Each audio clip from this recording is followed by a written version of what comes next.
Okay, we are live on YouTube. Excellent. So good evening, everyone, and welcome. My name is Tess Taylor. I'm the chair of the Government Affairs Committee. Delighted to have everybody here. It is 6:33 p.m. on Tuesday, June 7th, 2022. I call this meeting to order. Let's start with roll call. So Catherine Hatton. Here. Sean Besharati. I'm here. Tess Taylor, I am here. Kelly Cole, not yet here. And Ren Blight, not yet here. But since we have quorum, we can begin. He's here. He's just muted for some reason. Sorry, did we have Ren here? There we go. I'm here. Oh, excellent. Hey. Welcome, Ren. Good to have you. We have achieved more than quorum. Very exciting. So we currently have, let's see. We have 3 members of the public in attendance. Very good. Welcome to all of you. And we go forward now with the meeting minutes. Opening this motion A on tonight's agenda. To approve the GTLNC May 3rd, 2022 Governmental Affairs Committee minutes. Do I have a first? First. Is that Sean? Correct. Thank you. Do I have a second? Ren. Thank you, Ren. So any discussion on the meeting minutes? I'm concerned by just how long they are. I mean, they include a handful of things that don't really feel integral to the minutes. Like there was a comment about why my camera's not on, and it's because of my poor internet. That doesn't seem relevant to the meeting. And there's also just a lot of detail that I don't know is 100% necessary for these kinds of minutes. I mean, it reads in places almost transcript-like, even though it's not, or at least it shouldn't be. I have a question.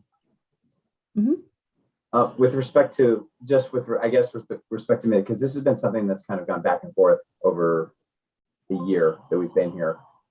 Sean, I guess. Sean, excuse me, I'm having a hard time hearing you. Could you repeat that? Oh, sure. So it seems like the minutes have been an issue that have kind of gone back and forth in terms of their brevity or their length. If we have an opportunity, I guess if the minutes are presented as such, if certain people choose to have more like verbose minutes versus minutes that are abbreviated, I guess is a question. We don't necessarily need to set a precedence on how they're put, but if they're just presented as in this specific manner, is it okay then to just move forward? So let's say next week, we take the minutes and this particular meeting and there's only like 1 page of minutes. Is that okay? Or are we trying to set a precedent saying that we're only trying to limit the number of minutes or the size of the minutes? That's all my question is. I'm just trying to see if sometimes I'm not, your question is, does it matter? Does it matter? Yeah, does it matter if they're big or small, or do we trying to maybe set a maximum or a minimum? Well, people have their preferences. I think I know Ren's preference. Early on, I sent out what I thought was what Dunn had sort of suggested to us, which is basically we're required to have the time the meeting starts, who's there, motions in writing, and what people's votes are for those motions. Mm-hmm. And any other sort of important announcements or other information that's important. And beyond that, I don't think anything more is really required. I was pretty much booed down when I put that on there because people said, oh no, we've got to have, everybody needs to have their opportunity to be, to speak their piece and be seen and all of that. And so for a while I was voting no on minutes, just, in protest, but that didn't get anywhere. I'm happy to vote with Catherine on no on these minutes and send them back to be boiled down to, actual points on issues and all of the, someone commented on, somebody being, their picture being up or just their name. I mean, that's irrelevant to the business of the meeting. And so, yeah, for tonight, I'll vote no with you, Catherine. Yeah, I mean, I agree. Obviously, Ren has laid out what the minimum requirements are. I don't necessarily think we only need to do the minimum requirements. I personally value a little bit more detail, but like there is a happy medium between just the vote totals and something that looks I mean, it's important to have information, but I think that, writing is rewriting and we got to kill our darlings on some of these. That's fine. I mean, there's no pride of authorship here with me, other than I think it's important, especially with legislative matters, to know where we all stand and where and what the issues are. I think it's good to hear from the stakeholders. Certainly, that's why we exist. It is because of them that we are here. We're not here for ourselves. And brevity is certainly the hallmark of intellect and many other things. So I just, I differ philosophically in the instance of minutes, because I feel that it's important to know more detail is not prohibited. It's simply a suggestion from done. So, this is a philosophical personal difference. We can go to stakeholders and get comments, and then we can vote on the minutes. Let's see here. So looks like we have Jonathan Gregory with his hand up. Meeting minutes. Ask to unmute. All right, go ahead, Jonathan. I unmuted. Thank you very much. Thank each of you, the four of you, for coming tonight and putting in your time to make the committee function. On these minutes, what I would like to add to the conversation is that everyone comes with their own style. And certainly when I run a meeting, I don't need to have enormous previous notes, but it helps me set my future agenda when I see what took place before me. So it also serves for organizing the next minute. Beyond that, I'd like to tell you there's nothing crippling about those minutes. It's not as if they go on and on and on for 15 pages. So we're really talking about different styles. The last thing I would like to mention is the stakeholder who talked about the visual, the lack of a face. He didn't just say that. I think the problem was whoever wrote the minutes said it wrong. What he was actually saying was he couldn't see a face. Then, as I recall, he referred back to the person with the H last name. And I think it was clear to me, it's not that I think, he was telling you that it's really hard as a stakeholder, especially if you're not here every month, to understand who's doing what, who's a stakeholder, who's a board member.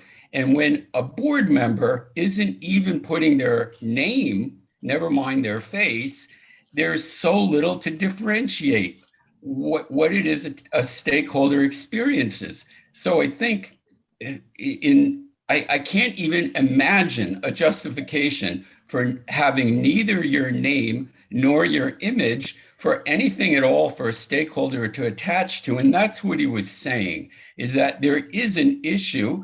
I mean, clearly you're the board members. A stakeholder should have the opportunity to follow what it is you say and do over the course of meetings.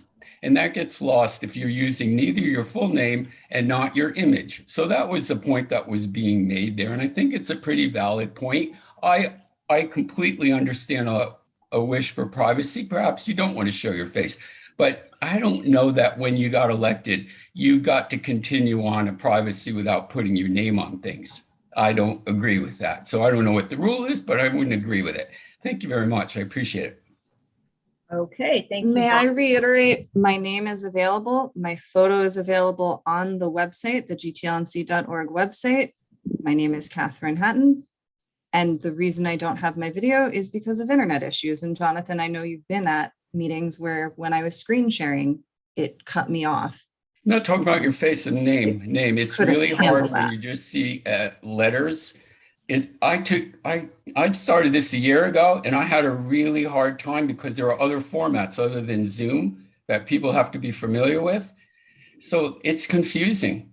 It's very helpful if you see a name, and I appreciate that you're here more, but it's hard to appreciate it if I don't even know who it is. So I understand what this guy was saying. Thank you. Okay. So any specific recommendations to edit other than to make it shorter? From the committee, the meeting minutes? I mean, certainly that one specific item I think is irrelevant to our committee's business and minutes, but yeah, I think that it needs to be made more concise and it needs to not be set up in a way that appears transcript-like in certain places. And what would make it less transcript-like, Catherine? Well, right now you have, you know, a name, colon, and then a sentence. It makes it appear like that person said exactly those words. All right. I believe it's good to have the names of the stakeholders when they're known. So yes, just phrasing it differently. For instance, Joanne Rivas suggests chair should not be able to cherry pick committee members. okay. You know, instead of Joanne Rivas, colon, chair should not be able to cherry pick committee members. All right. I will remove colons. Okay, so are we ready to bring this to a vote? All right, so let me read motion A. We're going to vote now to, let's see. Hold on, let me find the correct document. Sorry, guys. Motion A to approve the GTLNC May 3rd, 2022 Governmental Affairs Committee minutes. Ren, how do you vote? I'll vote aye. I mean, at this point, I'm not going to spend a lot of time, I hope, talking about minutes going on every meeting. So, you know, I'll just continue to vote aye on the minutes and let them go. Well, thank you, Ren. Sean, how do you vote? Yes. Yes. Catherine, how do you vote? No. Okay, and I vote yes. So they are approved. Thank you. And moving right along. So now we come to item number 4, which is public comment, 2 minutes per speaker on relevant subjects that are not on the agenda. So that is not on the agenda. Do we have any members of the public who wish to comment? Public comment. Looks like Jonathan Gregory. Go ahead, Jonathan. Thank you. I'll be quick. In order to understand if I wish to speak right now, because I'd rather not in order to save time. When you get to the individual laws, would you prefer to me? It's about that one in city council. It's a city council case number. It's the only one in part 6. Do you want me to talk then or just say it now? If since it's on the agenda, if you can hold your comment into Okay. the agenda Thanks. item. Thank you. Okay. Any other members of the public who wish to make a public comment? All right, hearing none, seeing none, we will now move on to item number 5, committee member news and announcements. Does anybody have any news and announcements? Ren? I voted. So did I. Where is it? Yeah. I see others did as well. Yeah,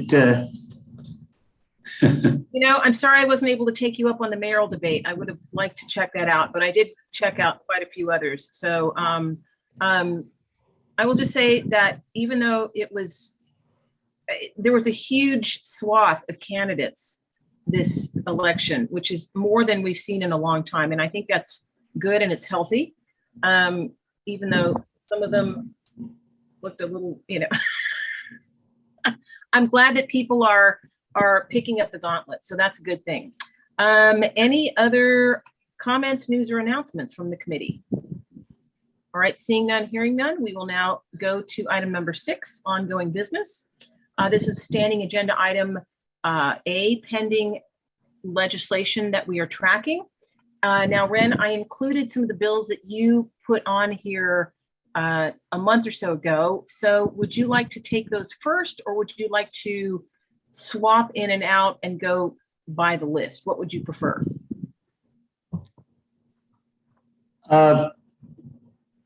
Well, I can comment on some of this, but I almost would rather save the time. Frankly, these things are still in committee. They're being kicked around, amended. And I'm not sure it's at this stage even yet, it's worth our time to debate these in, any great detail. Probably by August, we'll start to really see what's surfacing. And at that point, then we can really start to see what the battles are. Sometimes these bills get merged, and I've seen cases where they've taken a bill.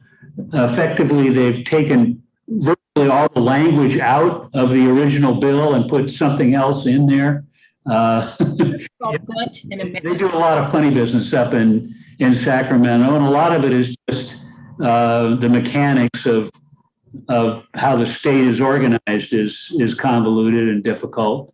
But also there's game playing that goes on and swapping and all sorts of stuff. Anyway, bottom line, I mean, I can talk about some of these, but I don't think it's worth our time yet to really go after these. I would agree, because there's, 1 or 2 of the bills have died that are listed here.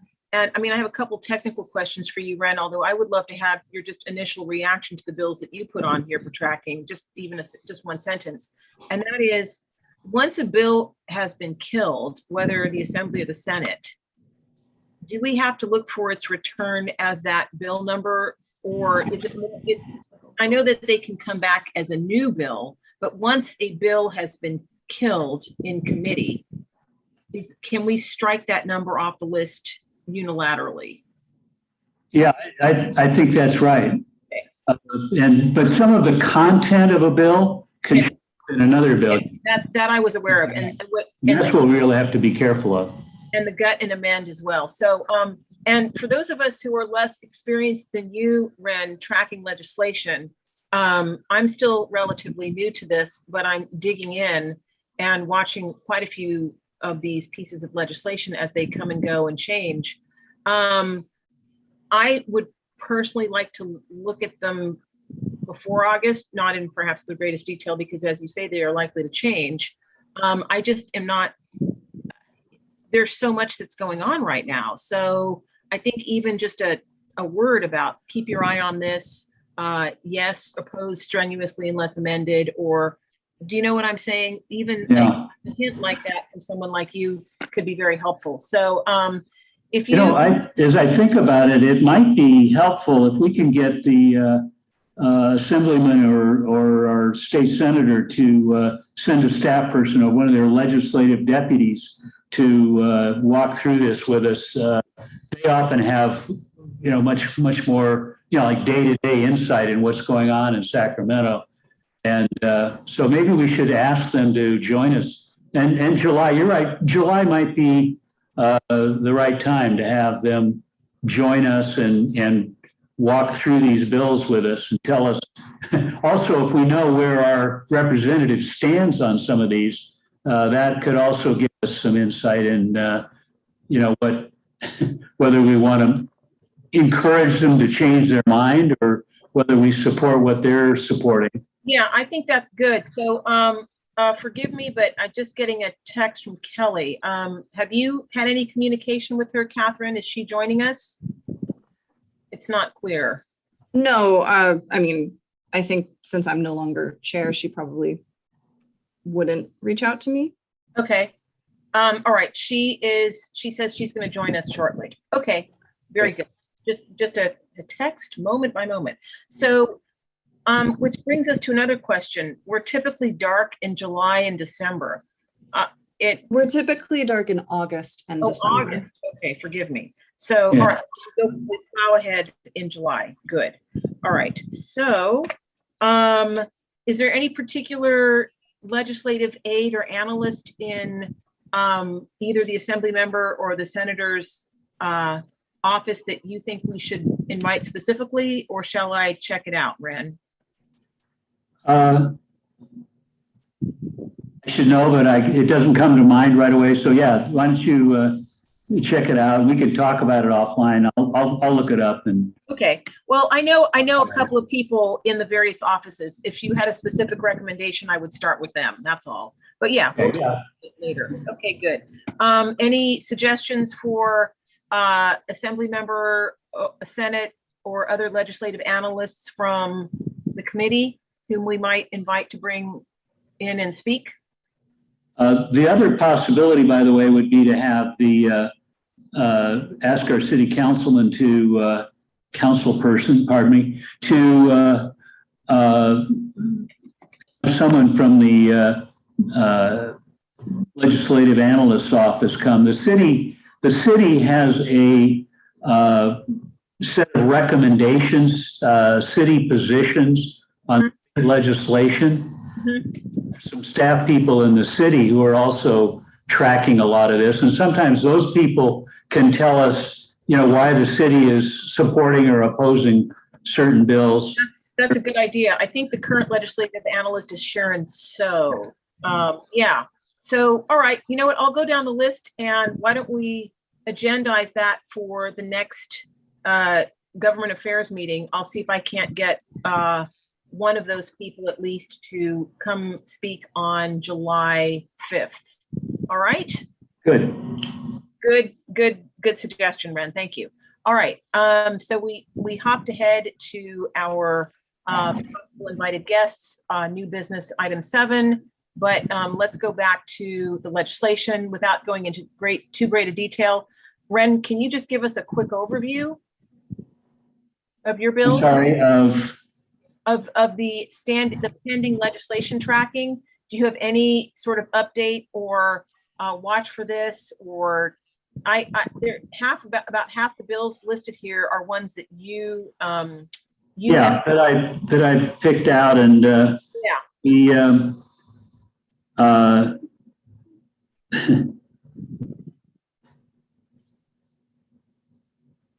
let's see. Oh yeah, the AB 2053 Social Housing Act creates a California Housing Authority. The city, of course, City of LA has a huge housing authority that started in the 30s and through the war and so forth.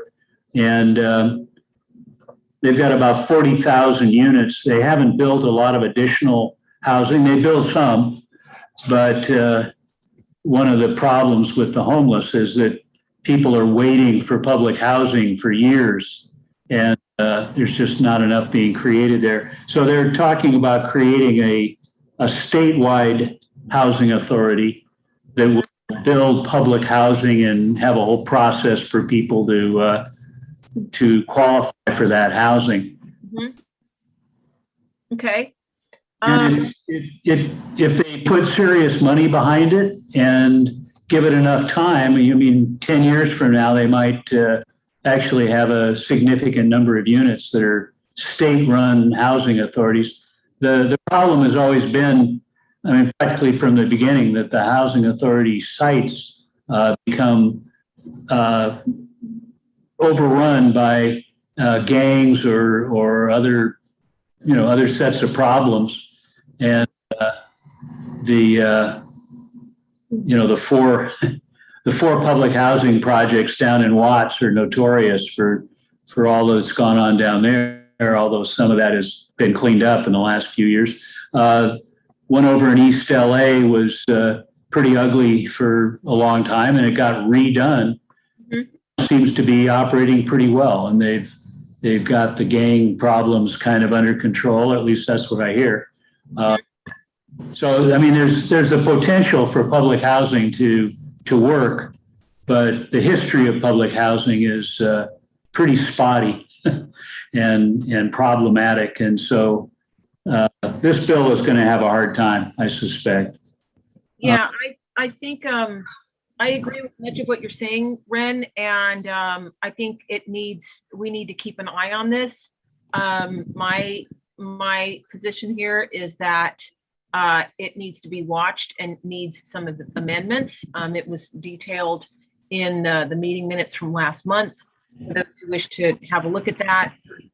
But you know, mainly anyway, I won't detail the amendments that are being suggested and proposed. That's in the meeting minutes from May for those who may wish to look.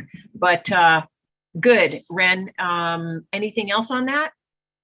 What was the other one that's interesting? Well, the AB 2097, where they're talking about reducing parking requirements. I mean, we in the city have already seen that at work over whatever the last 20 or 30 years. I won't go into the long history, but anyway, the parking requirements for our residential buildings typically isn't realistic in terms of the number of automobiles owned by the tenants. And so they end up parking on the street.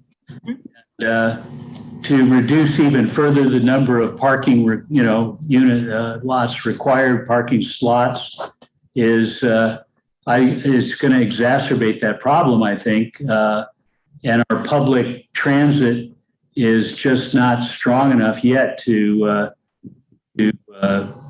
pick up the difference. So people still feel, especially in LA, they feel compelled to have a car, and it ends up getting parked on the street, and then it creates a lot of crowding on the streets and other problems. Anyway, that's one to watch. Pause for one moment. Kelly Cole joined the meeting at 6:59 p.m. Kelly, I saw that you have your hand up. Did you want to comment on one of these bills? No, I just wanted to let you guys know I was here. Thanks. Excellent. Welcome to you. Thank you.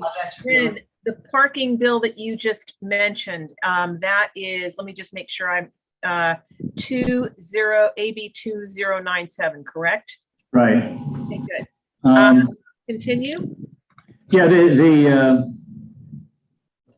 one other I'd comment on 2244, religious institutions being able to effectively build housing on their parking lots, and we're probably all familiar with the churches that have, they have huge parking lots and it's used once a week, basically.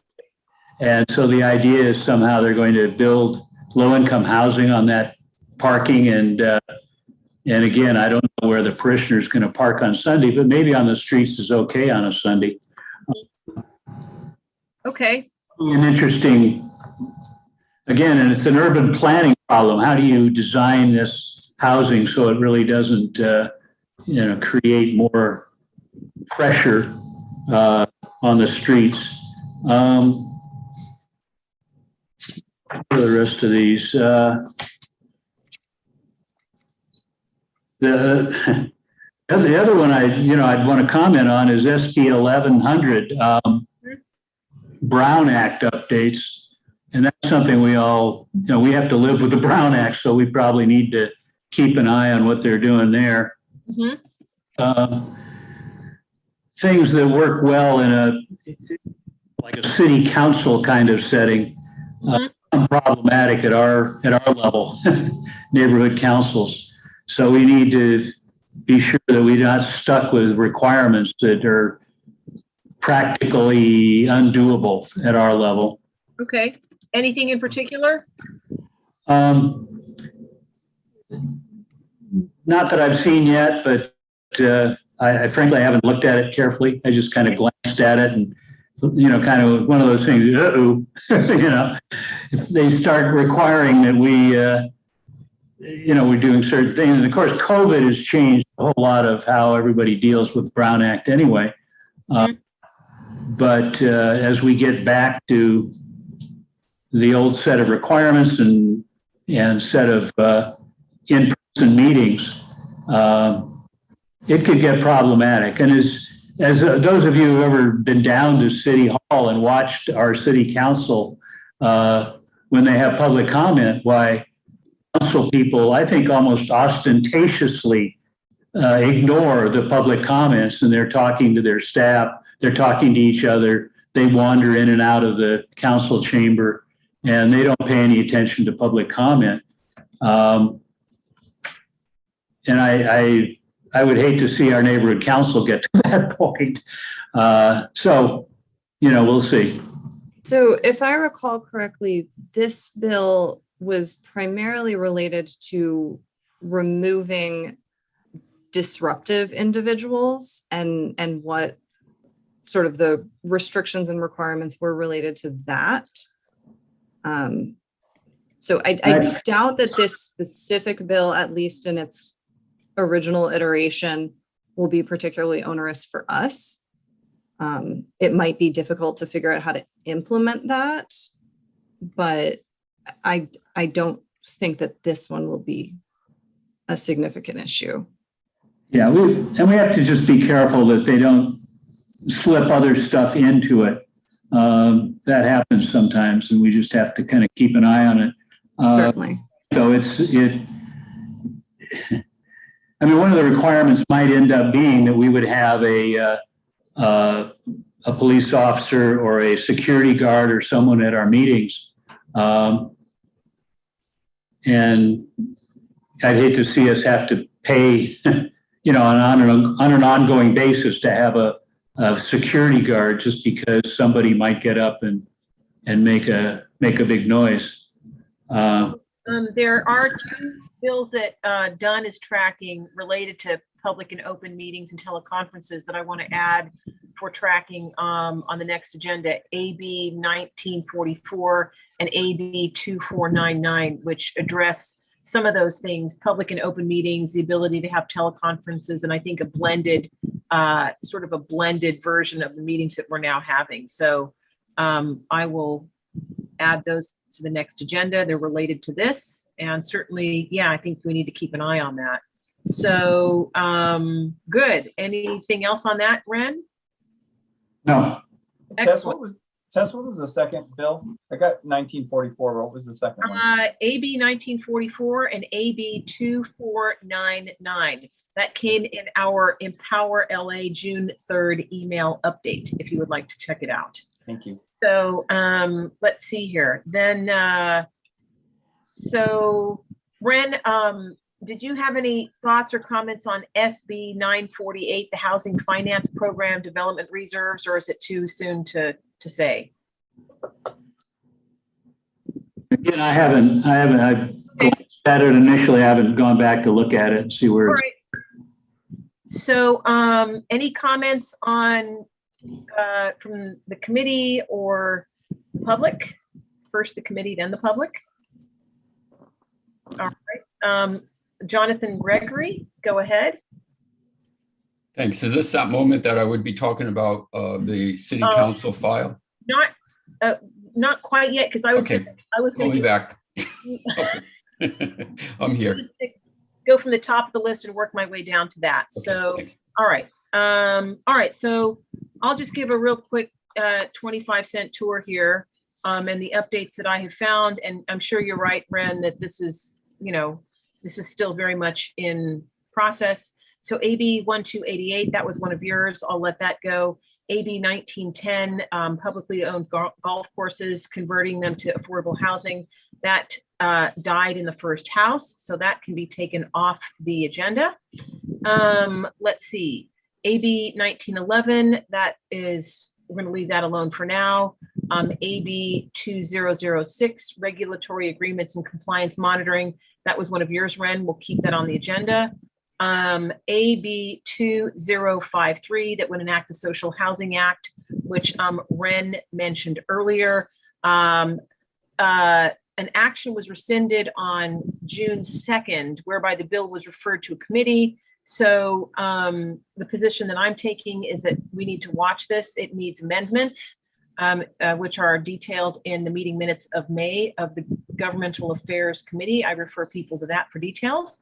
Moving down to AB 2097, Friedman. My position related to this land use and parking requirements is to oppose. It's currently in the Senate Rules Committee for assignment. So, and as Ren says, and I agree, this will exacerbate parking. People are still compelled to have a car. So we need to keep an eye on that. Let's see, AB 2186, the Housing Cost Reduction Incentive Program. That's been referred to Committee on Housing and Government and Finance as of June 1st. Keeping an eye on that, no position. And when I say position, I'm talking about myself personally here. Related to AB 2244, religious institution affiliated housing, co-located place of worship. I would oppose this unless there's a great deal done to this bill. And this ties in somewhat to the LA City Council file down at the bottom of this list, which I will discuss in a moment. I have nothing further to add to SB 1100. SB 948, that's yours, Ren. Density bonus, this could be, I'm going pretty fast here because I don't want to go too deeply into the weeds unless people have questions. AB 682, the density bonus bill on June 6th, went from the committee chair with author amendments. It's being re-referred to committee. This is possibly supportable if amended. Again, that's my position. And related to the AB 916, ADUs and bedroom additions, no position on that, keep an eye on it. And last but not least, LA City Council file number 22-0158, motion brought forward by council members Bonin, Rahman, and Blumenfeld, related to homeless shelters. So I looked into this, and this is very interesting. It's related to religious institutions, or at least that's how it started out when it was first introduced in February. So it was a motion by these three council members to allow for shelters. It was introduced and passed, but now after its first iteration earlier this year, all references to religious institutions have been removed. So this is very concerning. It means, as it currently is written, shelters can go into any single family neighborhood and without any, as a by right project, but it was meant to be only on religious institution grounds when it was first introduced. So there's a great deal of concern about that provision having been removed. And now this bill has transmogrified into something quite different. So there is, and I just have one or two more things to say about this and happy to take comments or questions. The concern is that, it's great for a religious institution to reach out to a homeless population and care for them on their own facilities. But given this change, especially sort of a,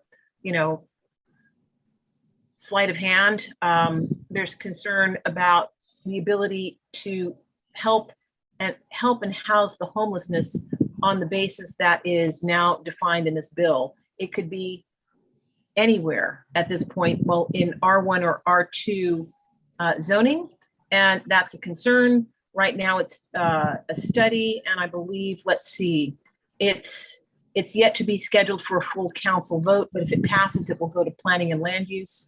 And then the Planning and Land Use Management Committee will report back their findings. So that's where that's at. And I'm happy to take any questions or comments from the committee and then from members of the public who may wish to say something. Ren, Sean, Kelly.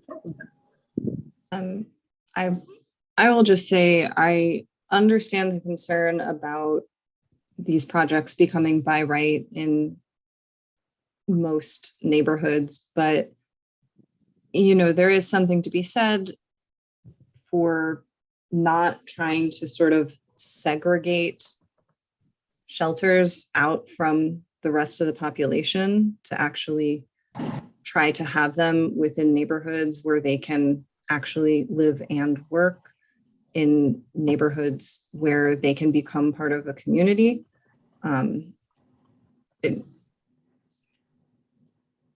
I don't know if this bill is exactly the right answer, but I don't think that we should be as vehemently opposed to shelters in quote unquote good neighborhoods as a lot of folks in our neighborhood have at times expressed.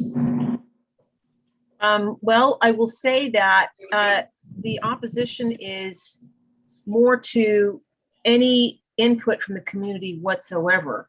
It's this, and that's what's troubling about the current wording of this bill. So I thank you for your comment, Catherine. Does anybody else have anything to say? All right, I think any committee members? If not, we'll go to Jonathan. I do, Kelly. Hang on, Jonathan, we've got Kelly here. Go ahead, Kelly. I just wanted to say, just to kind of piggyback on what Catherine said, is that in the time that I spent during the 2 terms that I served, I spent, quite a bit of time learning about the homelessness, people experiencing homelessness and what their challenges are. And one of the things that was made very clear to me, that was new to me, is that folks want to be near places they have connection to.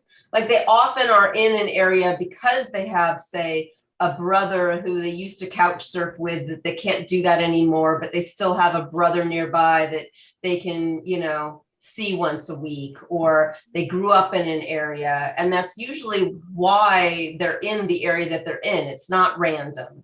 And so I just think that that any sort of policy that respects that piece of it has a better chance of being successful for those individuals. I totally agree with you, Kelly, because the studies have shown that is a huge component, which I wholeheartedly support. And something I'm going to put on the agenda for next month is a homeless and affordable housing constitutional amendment, ACA 14, which provides for ongoing state funding for homelessness and affordable housing. Past legislation has focused on trickle down for market rate construction, et cetera. That has many of the components that I think are highly desirable by you and Catherine and many others, and seems to be a far more legislation that addresses fundamentally a very big problem in a way that is satisfying to a number of stakeholders, and hopefully to those vulnerable citizens among us as well. So I'll bring that forward and we can discuss it next month in a bit more detail. Thank you. So Jonathan Gregory, why don't you go ahead? Oops, sorry, I was asking you, there you go. All set? Yep. I'm not going to participate in the discussion of whether it's a good law or a bad law. Rather, my views don't matter. What I would like to tell you is, when I love the fact that you used an active link, so it's very easy to go straight to from your agenda. You can look at exactly what's going on by clicking on it. If this is still an active law or proposal in the City Hall, then it's in committee.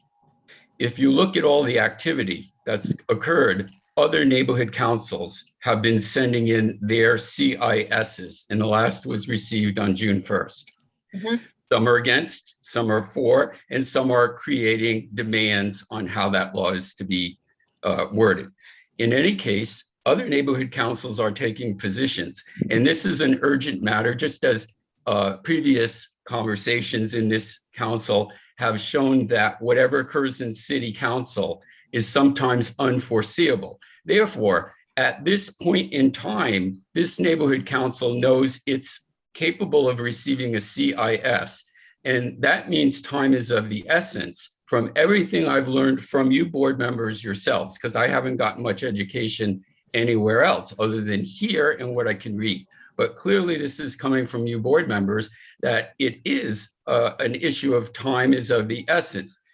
To that end, I believe that this neighborhood council should be taking an immediate action to send a CIS. I noticed some of those CISs are from the planning and land use, and some are from the neighborhood council. So that means planning and land use is perfectly capable of voting and sending a CIS on this issue, which is specifically about planning and land use. I don't know how this neighborhood council is set up. I don't know what the mechanisms are, but I do believe from the bottom of my heart that it's in the best interest of the stakeholders that this neighborhood council, and I believe most of the board members, are perfectly capable of knowing exactly what the sentiment is toward this law in Greater Toluca Lake, that this board ought to be passing, voting on a CIS and getting that out immediately. Thank you. Thank you, Jonathan. I will say that I went through the public comments and the CISs as well, and it's running about 20-1 opposed at this moment. So how does the committee feel about putting together CIS on this topic? Ren, what do you think? The homeless issue is very broad, and there's a lot of populations, and I've gotten to the point where I cringe every time people talk about the homeless as if it's some population that you could draw a circle around and say they're all like this, and this is their problem, and this is what needs to be done. The homeless need a lot of different kinds of help and support given their situation. And they run all the way from people who are, temporarily, young people, for example, just living in their car for a week or two because they're between jobs or they're between friends, and other people who've been out on their own for a long time, elderly people, people who are mentally ill, people who are drug addicted, who need really serious attention, not just a place to live, but a whole wide range of other pieces of attention. I'm a little cynical at this point when the city council comes up with, a motion on the homeless, because I think, bluntly, I think it's grandstanding if they don't, if they're not really looking at the whole thing and saying, there's some of the council people, they say it's part of this big problem, but here is a small solution for this kind of person, and they push it through, and that I think helps. But of course, we're right in the middle of the election today, and we'll see what who we get. But it's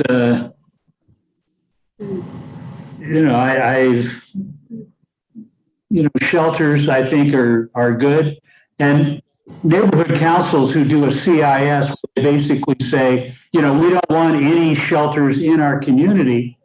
And you go right back and you talk to some of the individuals and say, well, wait a minute, what if they put a senior citizen home here for people, veterans, who are homeless and et cetera? Then people start, oh yeah, a veterans center, sure. Or a senior citizen, yeah, that'd be okay. Or, this or that. And pretty soon, it's their knee-jerk reaction about how we don't want a homeless center because it'll bring homeless type people into our community. I don't think that's useful thing. No, it's really complex, and my position is that it's less the homelessness that's the issue, it's the impacts of those who are not playing by the rules, or enormous amounts of trash. Sean, you've been to our neighborhood cleanups. We have literally moved, and by the way, we have another cleanup this Saturday. We have literally moved, I am not exaggerating, cubic tons of trash from the circumference of this neighborhood. And I've personally helped dozens and dozens of people get services that they need. And I will continue to do that because I don't think the policy of just sweeping people from point A to point B is useful or in any way helpful to taxpayers or anyone at all. But I think the question here, Ren, and I share a lot of your cynicism, is do we want to have a community impact statement of some sort on this particular bill? So what do you think, Ren? And please feel free to jump in. Yeah, I would recommend, given that it's about planning and land use, I appreciate that we as governmental are tracking a lot of bills, but I worry that, this is becoming a little bit planning and land use 2.0 as a committee. Okay. So, I would prefer to see planning and land use where there's a little more expertise on planning, actually be the ones that propose a CIS on this. Ren, how about if we agendize this for discussion and possible action for the next plum meeting? Shall we do that? Yes. Very good. Sean, Okay. any thoughts?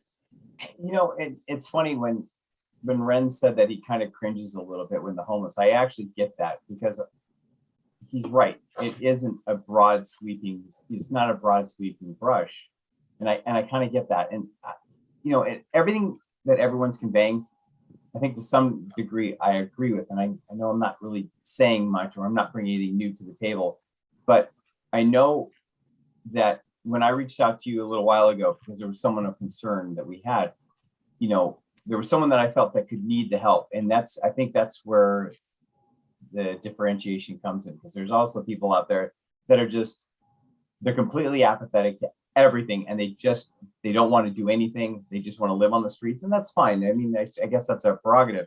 But when they start becoming a nuisance or a problem, or they're like, I've got a house that is now just this. It's a house that's been abandoned, and now we have people that are. You have an abandoned house in your neighborhood on your street, Sean. Yeah. Right? Yeah. And now they're starting to move in, and this is a situation where, well, are these people looking for help? Or are they not looking for help? And it's really, I just want to make sure that the right people get the right help. And I want to make sure that we are instituting these laws and backing laws that are actually they're going to affect change, not just throw money to a problem that we have a city council that doesn't seem to really care about the situation. Yeah, I completely agree with all of that, Sean. So any other thoughts or comments on this item? All right. With that, I think we're going to kick this over to the planning and land use, Ren, and I'll have something over to you tonight or tomorrow. Let's see, as far as the rest of our agenda goes, we've discussed 7A, new business and future projects, discussion of possible future actions for the Greater Toluca Lake Neighborhood Council to take. Any suggested actions from the committee? I had one thought that just kind of goes into what we're talking about with all these bills is Yes. that, and I don't know, I always thought that I always admired other councils that were able to have a system to get CISs together and submitted in a timely fashion. Mm-hmm. And I always felt like we had a lot of opinions, but we never really managed that well during my tenure to, churn out the CISs.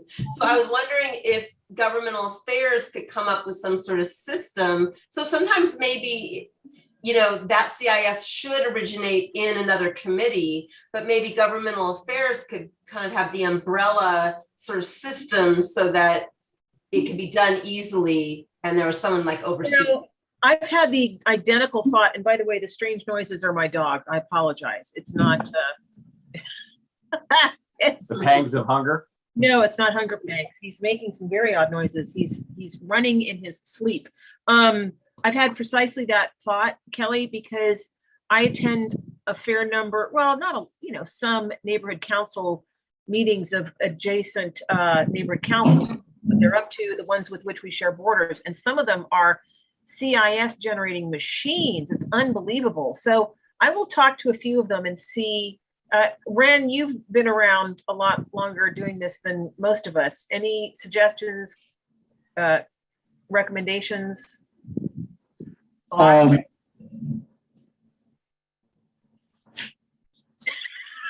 think there are neighborhood councils that are, they're much they're much deeper in terms of, they've got 80,000 people in their district, and they have committees on issues and so forth, and they put draft CIS things together, and it's a much more formal process. We're kind of a small group, and getting people who have the time and interest to draft these things and put them through. We could just borrow them from other neighborhood councils, but I'm not sure that, unless it's a real issue that's directly impacting Toluca Lake, I'm not sure we need to spend a lot of time and energy on it. Well, I would agree that I think it should be something Greater Toluca Lake Neighborhood Council our area related, because I don't want to take on the world when there's enough within a 3-mile radius of where we live right now. So, but I will ask a few of the people in other neighborhood councils who are highly active in putting out CISs, because I do believe that the written word makes a difference, and they don't have to be complicated. They can be 2 or 3 sentences. I've seen CISs on the city council file that are 1 or 2 sentences long. It doesn't have to be a big deal. So with that, any new business? All right. Hearing none, seeing none. Any comments from the public before we adjourn? I think Jonathan has his hand up. Okay, Jonathan Gregory. Go ahead, Jonathan. Oh, sorry. I'm going to allow him to go. Okay, thank you. I think what Rain just said is so right, because I've watched other neighborhood councils. The upside of this neighborhood council in its meetings is it's friendly. It actually feels friendly. That's the right word I would say for it. And some of the other ones are just so obsessive on things. In this case, this particular council case, I think actually has a lot to do with how stakeholders might feel. That gets very personal when you start telling them what to do with their properties and what can happen on the property next door to them. We already know we have lots of security issues. So I think that this is, I'm bringing this to you to let you know, I actually think this is something that people will have some really strong feelings about. I know Greater Toluca Lake just like you guys do, and I've developed a good sense that a lot of you board members also are connected to the feelings of stakeholders. Thank you. All right. Thank you, Jonathan. So unless there are any further comments, I will direct your attention to our next meeting, which will be on Tuesday, July 5th at 6:30 p.m. And with that, I will adjourn the meeting at 7:31 p.m. And thank you all very much for coming.